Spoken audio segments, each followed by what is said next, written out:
Dan Dickau here for Gonzaga Nation SI on the Gonzaga Nation Media Network. Well, it's been a busy week or so for Gonzaga basketball. Last week, you had the triumvirate of starters deciding to come back. Rajir Bolton kicked it off first, followed by Julian Strother, and then almost at the 11th hour, with about 2 hours actually to spare, Drew Timme makes the announcement, a la Michael Jordan, I'm back. We will touch on all three of those guys, what that means on a separate podcast. But this is dedicated to the next decision maker to decide to come to Gonzaga. And that is one of the better guards in the transfer portal, Malachi Smith, the 6'4", 205-pound versatile guard, and originally grew up in Belleville, Illinois, just outside the St. Louis, Missouri area. Started his career off at Wright State before spending the last 2 years at Tennessee Chattanooga, where as a junior last year, he had a tremendous season, nearly 20 points a game, 6.5 rebounds, 3 assists per game, and about 1.7 steals per game. I went and watched a number of clips of what he does, I think, and what he can provide for Gonzaga. And one of the first things I see is he fits the classic kind of mold of a Gonzaga guard who just continues to get better throughout their career. He's, as I mentioned, started off at Wright State, where he averaged a little over 5 points a game, which obviously for a freshman's a solid start to your career. But he didn't shoot it great, was right around 40% from the field, 22% from the free throw line, had some issues with turnovers. He decided to transfer after that season, sat out the year, and then played 2 years at Chattanooga. And you really saw growth with him at Chattanooga. His sophomore year, just a shade under 17 points, but he averaged almost 9 rebounds per game as a guard and 3.3 assists per game that sophomore season. And when you look at those rebounding numbers as a sophomore, almost 9 a game, and as a junior, almost 7 a game, that brings back shades of Nigel Williams-Goss. Nigel Williams-Goss was one of the best rebounding guards that I can remember coming through the Gonzaga program. The two that quickly come to mind as rebounding guards would be Nigel, Blake Stepp, and then Jalen Suggs. I thought Jalen Suggs was a tremendous rebounder from the guard position. He was athletic. He didn't mind mixing it up, kind of battling with bigger, more athletic guys to be able to corral some rebounds here or there. But, you know, he's not one of those guards that I saw was ball dominant when I watched clips, as well as a couple just stretches of games.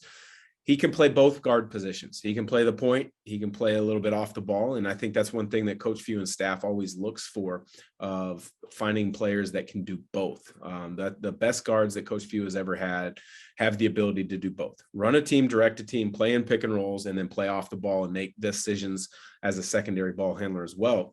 And when I look at Malachi Smith and what I saw is he was good in the pick and roll. He wasn't Andrew Nembhard in a pick and roll, but Andrew Nembhard was one of the best pick and roll players I've seen in recent memory at the college level.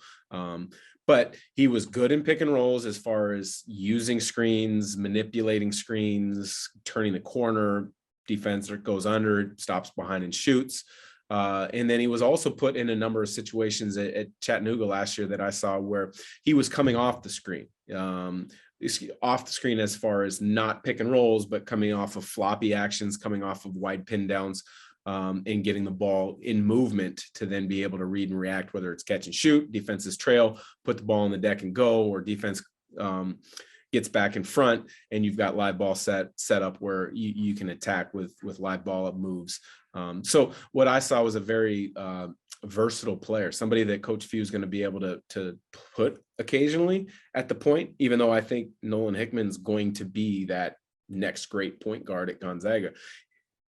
He can play in the pick and roll, but I think you're going to see the ability to play off the ball as well. Coach Few is going to have a plethora of options in the backcourt, which we'll touch on in another podcast released later this week. His options in the backcourt are going to be a lot of fun for fans to kind of debate. I don't know how fun it's going to be for Coach Few to dole out those minutes because somebody always seems to be left out in a rotation, but he's got tons of options and ways that he can go. But more on Malachi Smith, and some of the things that impressed me is he gets to the free throw line. As a junior last year at Chattanooga, almost 5 free throw attempts per game. As a sophomore at Chattanooga, was about 4.5 free throw attempts per game. So he attacks in transition. I saw a number of plays where he would attack in transition, create contact. If he didn't get fouled, or if he didn't finish, he was drawing contact to get fouled. But he was also very active in the half court, putting the ball on the deck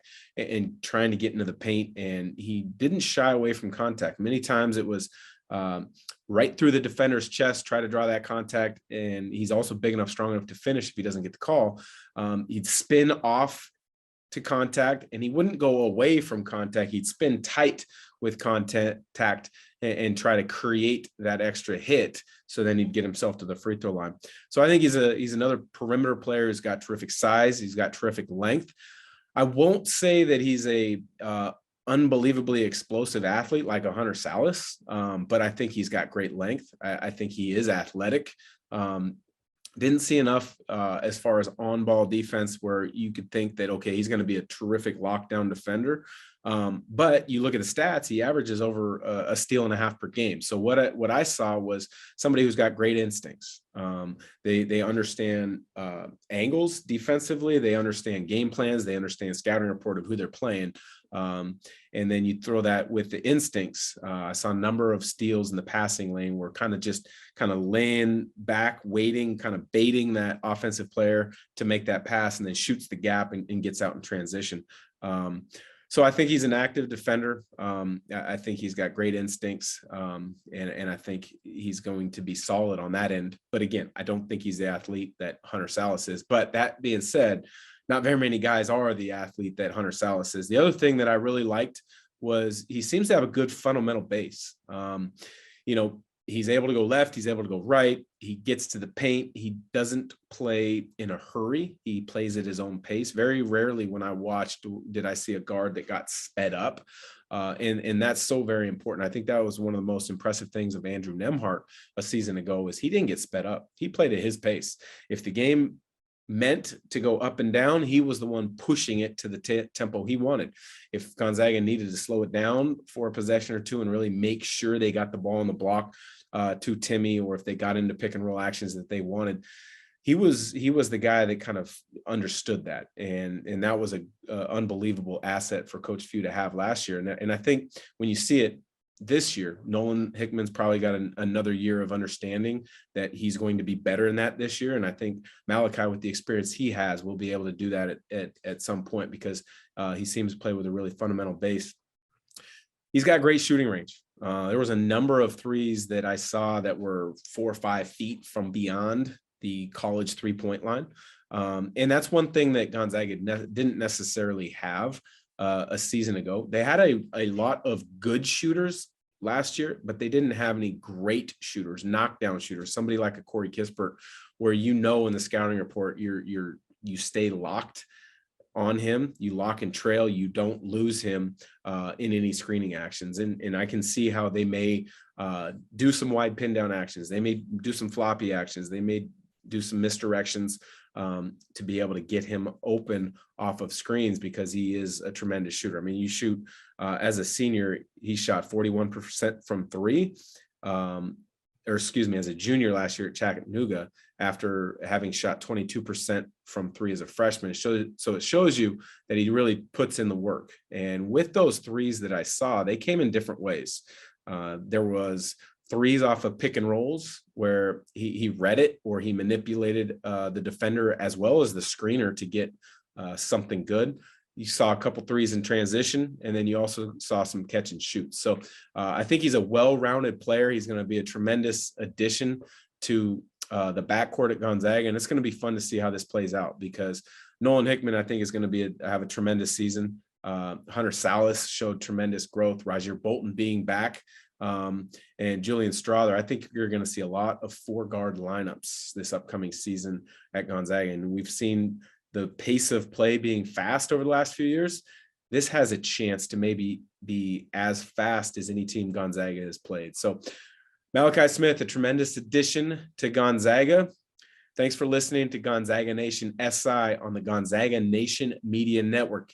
Whether it's YouTube, whether it's on podcasts, Apple, Spotify, you name it, however you listen to this, click that like, subscribe, and review button. Send us your comments. Let us know what you think. Appreciate it. Have a great day. And